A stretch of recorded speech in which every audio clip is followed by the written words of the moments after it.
ಸೀತಾಗ ಹ್ಯಾಂಗ ಹೋಗಿ ತಂದಿ ಅಂತೇಳಿ ಕೇಳಿದಳು. ಹೌದ್ ನಾ ಸಾಧುನ ರೂಪ ತೊಟ್ಟ ತಂದ, ಸಾಧುನ ವೇಷ ತೊಟ್ಟ ತಂದ. ಯಾಕ ರಾಮಂದೇ ವೇಷ ತೊಟ್ಟಿದ್ರೆ ಸೀತಾ ನಿನ್ನ ಬೆನ್ನ ಮೇಲೆ ಕೂತು ಬರ್ತೀಳಲ್ಲ ಅಂದಳಕಿ. ಹೌದೌದು. ನಾ ಎಲ್ಲ ರಾಮನ ವೇಷ ತೊಟ್ಟ ಮಂಡೋದರಿ, ಖರೆ ನನ್ನಲ್ಲಿ ಕಾಮ ಹುಟ್ಟಲಿಲ್ಲ, ಸೀತಾಗಿ ಎತ್ಕೊಂಡು ಒಯ್ಬೇಕು ಅನ್ನೋದು ಭಾವ ಬರಲಿಲ್ಲ. ಹೌದ ಹಣ್ಣು ಹರ್ಕೊಂಡು ತಂದು ಮಸಳಿಗೆ ತಿನ್ನಿಸ್ತಿತ್ತು. ಹೌದ್ ಮಸಳು ತಿತ್ತಿತ್ತು ಆನಂದದಿಂದ. ಒಂದು ದಿನ ಮಸಳು ವಿಚಾರ ಮಾಡ್ತು, ಈ ಕ್ವಾಡಗ ನನಗಿಟ್ಟೆಲ್ಲ ಹಣ್ಣು ಕೊಡ್ತದ, ನನ್ನ ಗೆಳೆಯ ಅದಾನ, ಈ ಹಣ್ಣು ಒಯ್ದು ನನ್ನ ಹೆಂಡತಿಗೆ ಕೊಟ್ಟಂದ್ರೆ ನನ್ನ ಮ್ಯಾಗ ಅತಿ ತೃಪ್ತ ಆಗ್ತಾಳ ಅಂತೇಳಿ ಹಣ್ಣು ಒಯ್ದು ಹೆಂಡತಿ ಹೆಣ್ಣ ಮಸಳಿಗೆ ಕೊಡ್ತು. ಹೌದೌದು. ಇದು ತಿನ್ನು, ನನ್ನ ಗೆಳೆಯ ಕೊಟ್ಟ, ನಾ ಭಾಳ ರುಚಿ ಅದಾವನಿ ತಿಂದು ನೋಡು, ಆಮ್ಯಾಗ ನನಗೆ ಹೇಳ್ತಿ. ಮಾಸ್ತರ ಪಿಂಟು ಮಾಸ್ತರ್ ಕೆಡಬೇಕಂದ್ರ ಹೊಡಿ ಶಂಕ ಆಗಂಗಿಲ್ಲ ನಿನಗ. ಸುಮ್ಮ ನಿನಗೆ ಎಷ್ಟು ತಿಳಿತು ಅಟ್ಟೆ ಇಸಾಡೋದು. ನೀ ಭಾಳ ತೆರಿ ಓಡಿಸಿ ಕೆಡಬೇಕಂದ್ರೆ ನೀಗಲ್ಲ. ಅದಕ್ಕೆ ಭಾಳ ಕಲ ತತ್ವಜ್ಞಾನಿಗಳಿಗೆ ಹೌದ ಹಾಗೂ ಎಲ್ಲ ನನ್ನ ತಾಯಿ ಬಳಗಕ್ಕೆ ಕೂಡ ಕುಂಬಾರಿ ಘೇನ ಶುದ್ಧ ಮುತ್ಯನ ಸಂಘದ ವತಿಯಿಂದ ತಮ್ಮೆಲ್ಲರಿಗೂ ಕೂಡ ಶರಣು ಶರಣಾರ್ಥಿಗಳನ್ನು ಹೇಳುತ್ತಾ ಇದು ಹ್ಯಾಂಗ ನಡೆದಾದ. ಹೆಂಗ ನಡೆದ್ರಿ ಸರ? ಮುಂಗೈಯಕ್ಕೆ ಕಂಕಣ ಕನ್ನಡಿಯನ್ನು ತೋರುವಂತೆ. ನೋಡ್ರಿ, ಬುಳ್ಳಪ್ಪ ಮಾಸ್ತರ್ ಅಂತವ್ರು ಕಂಕಣ ಮುಂಗೈಗೆ ಕಟ್ಕೊಂಡಾನ. ಹೌದ್ ಎಲ್ಲಿ ಕಟ್ಕೊಂಡಾನ? ಮುಂಗೈಗೆ. ಖರೆ ತಾ ಹೋಗಿ ಕನ್ನಡಿಯಾಗ ನೋಡ್ಲಿಗತ್ತಾನ. ಕೈಗೆ ಕಂಕಣ ಹೆಂಗ ಅಂತೇಳಿ ಕಾಣಿಸಲ್ಲ ಮುಂಗೈಗೆ. ಅದು ಹೌದೌದು. ಕನ್ನಡಿ ಎದಕ್ಕೆ ಬೇಕು? ಮುಂಗೈಗೆ ಕಂಕಣ ಕನ್ನಡಿಯನ್ನು ತೋರುವಂತೆ. ಹೌದಾ? ವಿಷಯ ಹಾಂಗ ನಡೆದಾದ. ಕಂಕಣರೇ ಮುಂಗೈಗೆ ಕಟ್ಕೊಂಡಿದಿ, ನಿನ್ನ ಕಣ್ಣಿಗೆ ಕಾಣ್ತದ ಮುಂಗೈಗೆ ಕಂಕಣ ಅದ ಅಂತೇಳಿ. ಖರೆ ನೀ ಎಲ್ಲಿ ಹೋಗಿ ನೋಡ್ಲಗತ್ತಿದಿ? ಕನ್ನಡಿಯಾಗ ನೋಡ್ಲಗತ್ತಿದಿ. ಮಾಸ್ತರ ಯಾಕ ಹಿಂಗ ನೋಡಿದಿ? ನಿನ್ನಲ್ಲಿ ಜ್ಞಾನ ಇಲ್ಲ ತಿಳಿ ನೋಡಿದಿ. ಹೌದೌದು. ನೀ ಯಾಕೆ ನೋಡಿದಿ? ನಿನ್ನಲ್ಲಿ ಜ್ಞಾನ ಇಲ್ಲ ತಿಳಿ ನೋಡಿದಿ. ನಿನಗೆ ಮೊದಲಿನ ಆ ಮಾತು ತಿಳ್ಕೊಬೇಕಾಗಿತ್ತೀನಿ. ಭಕ್ತಿ ಒಬ್ಬನೇ ಕುತ್ತು ಮಾಡೋದಕ್ಕತ್ತಾರ. ಭಕ್ತಿ ಒಬ್ಬನೇ ಕುತ್ತು ಮಾಡೋದಕ್ಕೆ. ಹೌದಾ? ಭಕ್ತಿ ಒಬ್ಬನಿಗೆ ಮುಕ್ತಿ ಮಾಡ್ತದ, ಖರೆ ಜ್ಞಾನ 1000 ಮಂದಿಗೆ ಏಕಕಾಲಕ್ಕೆ ಮುಕ್ತಿ ಮಾಡ್ತದ ತಿಳಿದ. ಹೌದೌದು. ಆ ವಿಷಯ ಗೊತ್ತಾಗಲಿಲ್ಲ ನಿನಗೆ. ಈಗ ನಿಮಗೆ ತಿಳಿಯಂಗ ದೃಷ್ಟಾಂತ ಯಾವ್ದು ಹೇಳೋದದ? ಯಾವಾದ್ರಿ? ಕರ್ತ ತ್ರಿತ ದ್ವಾಪರ ಕಲಿ. ಹೌದ್ ಕೇಳ್ರಿ, ರಾವಣ ಭಕ್ತಿ ಇಲ್ಲ, ಹೌದ್ ಖರೆ ಭಕ್ತಿ ಮೋಸ ಮಾಡ್ಯದ ಅವನಿಗೆ. ಹೌದಾ? 6 ಕೋಟಿ ಆಯುಷ್ಯ ಪಡೆದವ, 6 ಕೋಟಿ ಉಳಿಲಿಲ್ಲ. ಸೀತಾಗ ಎತ್ತಿ ಒಯ್ದ. ಹೌದ್ ನೋಡ್ರಿ, ಸೀತಾಗ ಎತ್ತಿ ಒಯ್ದ. ಮಂಡೋದರಿ ಕೇಳ್ತಾಳೆ ಯಾರಿಗೆ? ರಾವಣಗ. ಏನ್ ಕೇಳ್ತಾಳ್ರಿ? ಸೀತಾಗ ಹ್ಯಾಂಗ ಹೋಗಿ ತಂದಿ ಅಂತೇಳಿ ಕೇಳಿದಳು. ಹೌದ್ ನಾ ಸಾಧುನ ರೂಪ ತೊಟ್ಟ ತಂದ, ಸಾಧುನ ವೇಷ ತೊಟ್ಟ ತಂದ. ಯಾಕ ರಾಮಂದೇ ವೇಷ ತೊಟ್ಟಿದ್ರೆ ಸೀತಾ ನಿನ್ನ ಬೆನ್ನ ಮೇಲೆ ಕೂತು ಬರ್ತೀಳಲ್ಲ ಅಂದಳಕಿ. ಹೌದೌದು. ನಾ ಎಲ್ಲ ರಾಮನ ವೇಷ ತೊಟ್ಟ ಮಂಡೋದರಿ, ಖರೆ ನನ್ನಲ್ಲಿ ಕಾಮ ಹುಟ್ಟಲಿಲ್ಲ, ಸೀತಾಗಿ ಎತ್ಕೊಂಡು ಒಯ್ಬೇಕು ಅನ್ನೋದು ಭಾವ ಬರಲಿಲ್ಲ. ಹೌದಾ? ಸಾಧುನಲ್ಲಿ ಹ್ಯಾಂಗ ಬರ್ತದ? ಸಾಧು ಅಂದ್ರೆ ತ್ಯಾಗಿ ಅಲ್ಲ ತಿಳಿ ಅಂದಾಗ ಇದು ತೋರಿಸುದದ. ಹೌದಾ? ಏನು? ನಾ ತ್ಯಾಗಿ ಇದ್ದ ತೋರಿಸುದದ, ಖರೆ ಒಳಗೆ ತ್ಯಾಗಿ ಇಲ್ಲ. ಕಲಿಯುಗದಾಗ ಅದೇ ಹೆಚ್ಚ ನಡೀತದ ಹೇಳ್ದ. ಹೌದೌದು. ತಪ್ಪಿದ್ರ ಬಂಧುಗಳ ಕ್ಷಮ ಇರ್ಲಿ. ಮಾತು ಹೇಳೋದದ ಲಕ್ಷ್ಯ ಇಡ್ರಿ. ರಾವಣನ ಯುದ್ಧ ಇತ್ತು, ಸೀತಾಗ ಹೊಳ್ಳಿ ವಯ್ಯವನ ಯಾರು? ಪ್ರಭು ರಾಮಚಂದ್ರ. ಹೌದಾ? ಭಕ್ತಿಯರಿ ಹಾಳ ಮಾಡ್ಯದ. ಬಾಣ ಗುರಿ ಇಟ್ಟು ಬಿಟ್ಟ, ರಾವಣ ನೆಲಕ್ಕೆ ಬಿದ್ದ. ಹೌದ್ ಭಕ್ತಿ ತನ್ನಲ್ಲಿ ಇರುತ್ತನ ಒಟ್ಟ ಪರಿಜ್ಞಾನ ಹೊಳದಿಲ್ಲ ಅವನಿಗೆ. ಹೌದೌದು. ಯಾವಾಗ ಅಂತ್ಯಕಾಲ ಬತ್ತ ಅವಾಗ ಜ್ಞಾನ ಬತ್ತು. ಯಾರಿಗೆ? ರಾವಣಗ. ರಾಮಗ ಕರೆದ ಕರಿತಾನ ಇಲ್ಲಿ ಬಾ ಅಂತೇಳಿ. ಹೌದಾ? ರಾವಣ ನನಗ್ಯಾಕೆ ಕರ್ಲಿಗತ್ತು ಅಂತೇಳಿ ತಿಳ್ಕೊಂಡ.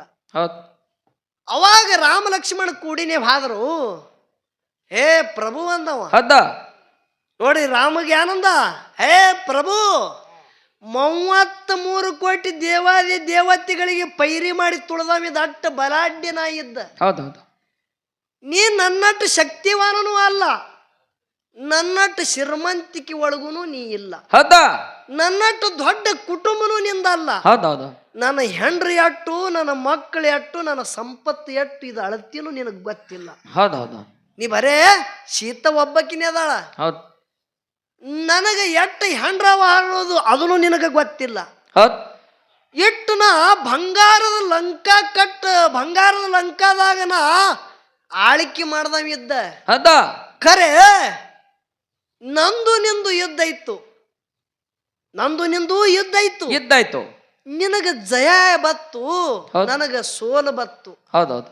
ಇದಕ್ಕೆ ಕಾರಣ ಏನದ ಗೊತ್ತದೇನೋ ತಿಳಿ ಕೇಳದ. ಜ್ಞಾನದ ಮಾತು ತಿಳಗತ್ತನ ರಾವಣ ಲಕ್ಷಿಡ್ರಿ. ಹೌದಾ ಇದಕ್ಕೆ ಕಾರಣ ಏನು ಅಂತೇಳಿ ರಾಮಪ್ರಭು ಕೇಳ್ತಾನ. ಅವಾಗ ರಾವಣ ಹೇಳದ, ಏನಂತ ಹೇಳ್ತಾರ್ರಿ?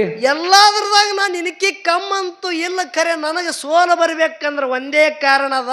ಏನದು? ನಿನಗೆ ಗೆಲುವು ಬರ್ಬೇಕಂದ್ರೆ ಇದಕ್ಕೆ ಒಂದೇ, ನನಗೆ ಸೋಲು ನಿನಗೆ ಗೆಲುವು ಬರ್ಬೇಕಂದ್ರೆ ಒಂದೇ ಕಾರಣ ಏನದ ಅಂದ್ರ, ಯುದ್ಧ ಮಾಡೋ ಪ್ರಸಂಗದಾಗ ನಿನ್ನ ತಮ್ಮ ನಿನ್ನ ಸದಾನ ಕಾಲ ಬೆನ್ನಿಗೆ ಇದ್ದ, ನನ್ನ ತಮ್ಮ ನನ್ನ ವೈರಿ ಇದ್ದ. ಆ ಕಾರಣಕ್ಕಾಗಿ ನನಗ ಪರಾಜಯ ಬತ್ತು, ನನಗ ಸೋಲು ಬತ್ತು. ಹೌದೌದೌದು. ಎಂತ ಮಾತು ಹೇಳ್ತಾರ್ರಿ? ಇದು ಜ್ಞಾನದ ಮಾತ. ಯಾಕ? ರಾವಣಗ 3 ಮಂದಿ ಸಹೋದರರು, ರಾವಣ, ಕುಂಭಕರ್ಣ, ವಿಭೀಷಣ. ಖರೆ ವಿಭೀಷಣ ರಾವಣನ ಬೆನ್ನು ಹತ್ತಲಿಲ್ಲ, ರಾಮನ ಬೆನ್ನು ಹತ್ತದ. ವಿಭೀಷಣ ಹೇಳ್ದಾಗನೇ ರಾಮ ಹೊಂಕಳಿಗೆ ಬಾಣ ಬಿಟ್ಟ. ರಾವಣನ ಸಾವ ಹೊಂಕಳದೊಳಗಿತ್ತು, ರಾಮಗ್ ಗೊತ್ತಿದ್ದಿತ್ತಲ್ಲ. ವಿಭೀಷಣ ಕೇಳ್ತಾನ, ನಿಮ್ಮ ಅಣ್ಣನ ಸಾವರಿ ಎದುರಾಗದಾನ, ಹೊಂಕಳದಾಗ ಬಿಡು ಏಟ ಅಂದ್ರೆ ನೆಲಕ್ಕೆ ಬೀಳ್ತಾನ. ಹೌದೌದು. ಆಳ್ಯಾಗ ರಾವಣ ಹೇಳ್ತಾನ, ನಿನ್ನ ತಮ್ಮ ಸದಾನ ಕಾಲ ನಿನ್ನ ಬೆನ್ನಿಗಿದ್ದ, ನನ್ನ ತಮ್ಮ ನನಗೆ ವೈರಿ ಇದ್ದ. ಆ ಕಾರಣಕ್ಕಾಗಿ ನನಗೆ ಸೋಲ ಬಂದದ. ಇಲ್ಲದ್ರ ನಿಮ್ಮ 33 ಕೋಟಿ ದೇವಾದಿ ದೇವತೆಗಳಿಗೆ ಹಿಂಗೆ ಟಾಂಗಾಸ್ತಿದಂದವ. ಹೌದೌದು. ಹೌದು ನೋಡ್ರಿ ಎಂತ ಮಾತದ್ರಿ. ಇನ್ನೊಂದು ಮಾತು ಹೇಳತ್ತ, ಹೊಳಿ ದಂಡಿ ಮ್ಯಾಗ ಗಿಡಗಳು ಇರ್ತಾವ, ಅನೇಕ ಗಿಡಗಳು ಇರ್ತಾವ. ಹೌದು. ಬಲು ವರ್ಷ ಅಂದ್ರೆ ಕೆಲವು ಬಹಳ ವರ್ಷದಿಂದ ಆ ಹೊಳಿ ದಂಡಿ ಒಳಗೆ ಒಂದು ಕ್ವಾಡಗಿತ್ತು. ಹೌದು. ಹೊಳಿ ದಂಡಿ ಮಗಲಾಗ ಒಂದು ಮರ, ಯಾವ್ದ್ರ ಮರ? ನೀಲಕೈ ಹಣ್ಣಿನ ಮರ ಇತ್ತು. ಹೌದಾ? ಕ್ವಾಡಗೆ ಏನು ಮಾಡಿದ್ರಿ, ದಿನ ನೀಲಕೈ ಹಣ್ಣ ಏನಿತ್ತು ಆ ಹಣ್ಣ ತಿನ್ನೋದು, ಆನಂದದಿಂದ ಆ ಹೊಳೆನ ನೀರು ಕುಡಿದು ಅಲ್ಲೇ ದಿನ ತೆಗೆದು ಹಿಂಗೆ ಮಾಡ್ತಿತ್ತು. ಕೆಲವು ವರ್ಷ ಹೋದ ಬಳಿಕ ಅದೇ ಹೊಳಿ ಒಳಗಿದ್ದಂಥ ಮಸಳಿ ಜೊತೆ ಕ್ವಾಡಗಿನ ಗೆಳತನ ಇತ್ತು. ಹೌದೌದು. ಅತಿ ಗೆಳತನ.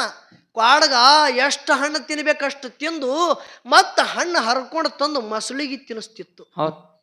ಮಸಳಿ ತಿಂತಿತ್ತು ಆನಂದದಿಂದ. ಒಂದು ದಿನ ಮಸಳಿ ವಿಚಾರ ಮಾಡ್ತು, ಈ ಕ್ವಾಡಗ ನನಗಿಟ್ಟೆಲ್ಲ ಹಣ್ಣು ಕೊಡ್ತದ, ನನ್ನ ಗೆಳೆಯ ಅದಾನ, ಈ ಹಣ್ಣು ಒಯ್ದು ನನ್ನ ಹೆಂಡತಿಗೆ ಕೊಟ್ಟಂದ್ರೆ ನನ್ನ ಮ್ಯಾಗ ಅತಿ ತೃಪ್ತ ಆಗ್ತಾಳಂತೇಳಿ ಹಣ್ಣು ಒಯ್ದು ಹೆಂಡತಿ ಹೆಣ್ಣ ಮಸಳಿಗೆ ಕೊಡ್ತು. ಹೌದೌದು. ಇದು ತಿನ್ನು, ನನ್ನ ಗೆಳೆಯ ಕೊಟ್ಟನ, ಭಾಳ ರುಚಿ ಅದಾವ, ನೀ ತಿಂದು ನೋಡು, ಆಮ್ಯಾಗ ನನಗೆ ಹೇಳ್ತಿ. ಅವಾಗ ಅದು ಹೆಣ್ಣ ಮಸಳಿ ಏನು ಆ ಮಸಳಿ ಹೆಂಡತಿತ್ತು ನೋಡ್ರಿ, ಅದು ತಿಂದ ಬಳಕ ಇಷ್ಟ ಆನಂದ ಇತ್ತು. ಕೇಳತ್ತದ ಮಸಳಿ ಏನಂತೇಳಿ, ನನಗೆ ಒಂದೇ ದಿನ ಇಟ್ಟು ಹಣ್ಣ ಕೊಟ್ಟಿದಿ, ನನಗಿಟ್ಟು ಆನಂದ ಆಗ್ಯದ. ಕ್ವಾಡಗ ಹೇಳ್ತೀನಿ, 10 ವರ್ಷಗಟ್ಲೆ ಈ ಹಣ್ಣ ನೀಲಕೈ ತಿಂದದತ್ತೇಳಿ ಆ ಕ್ವಾಡಿಗಿನ ಕಳ್ಳು ತಿನ್ನಂಗಾಗ್ಯದ. ನನಗೆ ಎಷ್ಟು ರುಚಿ ಇದ್ದಿರ್ಬೇಕದು, ಆ ಕಳ್ಳು ತಿನ್ನಂಗಾಗ್ಯದ. ಆ ಕ್ವಾಡಿಗಿನ ಕಳ್ಳು ತಗೊಂಡು ತಂದು ಕೊಡುವತ್ತು, ಹೌದೌದು. ಇಲ್ಲಾದ್ರೆ ನನಗೆ ನೀವು ಮುಟ್ಟಬೇಡತ್ತು. ನೋಡ್ರಿ ಬಂಧುಗಳೇ, ಆ ಪ್ರಸಂಗದಾಗ ಕ್ವಾಡಗಿನ ಬಲ್ಲಿ ಮಸಳಿ ಬತ್ತು. ಏನಪ್ಪ ನೋಡ್ರಿ, ಗೆಳೆಯಾಗ ಹೇಳ್ತಾನೆ, ಗೆಳೆಯ ನೀ ನನಗೆ ಹಣ್ಣು ಕೊಟ್ಟು ಒಯ್ದು ನನ್ನ ಹೆಂಡತಿ ಕೊಟ್ಟ, ಇಟ್ಟ ಆನಂದ ಐತೆ ನನ್ನ ಹೆಂಡತಿಗೆ. ಅಡಿಗೆ ಮಾಡಕ್ಕೆ ಕೇಳ, ನಿನ್ನ ಹೊಟ್ಟೆ ತುಂಬ ಉಣಸಾಕ್ಯದಾಳ, ನಿನ್ನ ಕರ್ಕೊಂಡು ಬಾ ಅಂದಳ, ನಡಿ. ಸುಳ್ಳು ಹೇಳ್ತ್ರಿ. ಯಾವುದು? ಮಸುಳಿ. ಹೌದು. ಯಾಕಾಗಲ್ಲ ಅಂತೇಳಿ ಮಸುಳಿ ಡುಬ್ಬದ ಮ್ಯಾಗ ಮಸಳಿ ಮ್ಯಾಗ ವಿಶ್ವಾಸ ಇಟ್ಟು ಕ್ವಾಡಗ ಕೂತು ಹೊಳಿ ಅರ್ಧ ದಾಟಿ ಬಂದಾದ. ಯಾವಾಗ ಮಸಳಿ ಕ್ವಾಡಿಗೆ ತೊಗೊಂಡು ಅರ್ಧ ದಾಟಿ ಬಂದಾದ. ಹೌದಾ? ಇನ್ಯಾನು ಮಗ ಇವ ಹಾರಿ ಹೋಗುತ್ತ ನನ್ನ ಕೈಯಾಗಿ ಹಾನತ್ತೇಳಿ ಇಲ್ಲಿ ನಡ ಹಾದ್ಯಾಗ ನಡ ಹೊಳ್ಯಾಗ ಒಂದು ಮಾತು ಹೇಳ್ತದ, ಕ್ಷಮ ಇರ್ಲಪ್ಪ ಗೆಳೆಯ ಅಂತದು.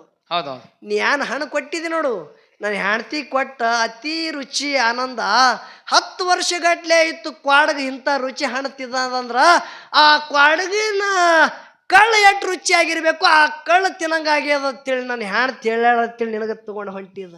ಹೌದೌದು. ಇಲ್ಲಿ ಕ್ವಾಡಗಿಗೆ ಜ್ಞಾನ ಬತ್ತು. ಜ್ಞಾನದಿಂದ ಒಂದು ಮಾತು ಹೇಳ್ತದ ಮಸಳಿಗೆ. ಏನಂತ ಹೇಳ್ತದ್ರಿ? ಯಾನು ಗೆಳೆ ಎಟ್ರ ಮಾಡಿದ್ದೀನಿ ನೋಡ್ರಿ, ಮಸಳಿಗೆ ಹೇಳ್ತದ ಕ್ವಾಡಗ. ಹೇಳೋದು ಹೇಳ್ತಿ, ಅವಾಗಾರ ಹೇಳಬೇಡದು, ನನ್ನ ಕಳ್ಳ ನೀಲಕೈ ಗಿಡದಾಗಿ ಇಟ್ಟು ಬಂದಿದತ್ತ. ನಾ ತಗೊಂಡು ಬರ್ತಿದ್ದೆ ಬರೋ ಮುಂದ ಬರಳ ತರ್ತಿದ್, ನೀ ಹೇಳಬೇಕಿಲ್ಲ, ನಡಿ ಹೊಳ್ಳಿಸಿ ನನಗೆ ಒಯ್ದು ಆ ಕಳ್ಳ ತಗೊಂಡು ಬರೋ ನಿನ್ನ ಹೆಂಡತಿ ಕೂಡ ನೆತ್ತು. ಮಸಳಿ ತನ್ನೆ ಮತ್ತು ಅರ್ಧಕ್ಕೆ ಹೊಳ್ಳಿಸಿ ಒಯ್ತತ್ರಿ ದಂಡೆಗೆ ತಣ್ಣನೆ ಹಾರಿ ತಗೋ ಇದು ನನ್ನ ಕಳ್ಳತ್ತತ್. ಹಂಗ ಬುಳಪ್ಪ ಮಾಸ್ತರ ಪಿಂಟು ಮಾಸ್ತರ್ ಕೆಡಬೇಕಂದ್ರ ಹೊಡಿ ಶಂಕ ಆಗಂಗಿಲ್ಲ ನಿನಗೆ. ಸುಮ್ಮ ನಿನಗೆ ಎಷ್ಟು ತಿಳಿತ ಅಟ್ಟೆ ಇಸಾಡೋದು ನೀ. ಭಾಳ ತೆರಿ ಓಡಿಸಿ ಕೆಡಬೇಕಂದ್ರೆ ನೀಗಲ್ಲ. ಅದಕ್ಕೆ ಭಾಳ ಮಾತಾಡೋದು ಬೇಡ. ಕೊನೆ ಸನ್ನಿವೇಶದ ನಾಲ್ಕು ನುಡಿ ಸತ್ಯ ಸುಂದರ ಸಾಲ ಹಾಡಿ ಆ ಹಿರಿ ಕಲಾವಿದ್ರಿ ಪಾಳೆ ಹೋಗ್ಕದ ನೋಡೋಣ. ಯಾನು ಸುಮ್ಮ ವಿಷಯ ನಡೆಸ್ಕೋತ ಹಾಡ್ತಾನೋ ಏನು ಸಾಕ್ರಿ ಅಂತೇಳಿ ಆರತಿ ಮಾಡ್ತಾನೋ ಅವನಿಗೆ ಬಿಟ್ಟುದ್ರಿ. ನಾ ಹೇಳಂಗಿಲ್ಲ, ನನ್ನ ಪಾಳೆ ಮುಗಿಲಿಕ್ಕೆ ಬಂದ. ಅದಕ್ಕೆ ನಾಲ್ಕು ನುಡಿ ಸಾಲ ಹಾಡ್ತಿದ್ದ ಇವ್ದವ್ರು ಶಾಂತ ರೀತಿಯಿಂದ ಕೂತ ಕೇಳಬೇಕಂತೆ ಕಳ್ಕಳಿವ್ ನಾನು.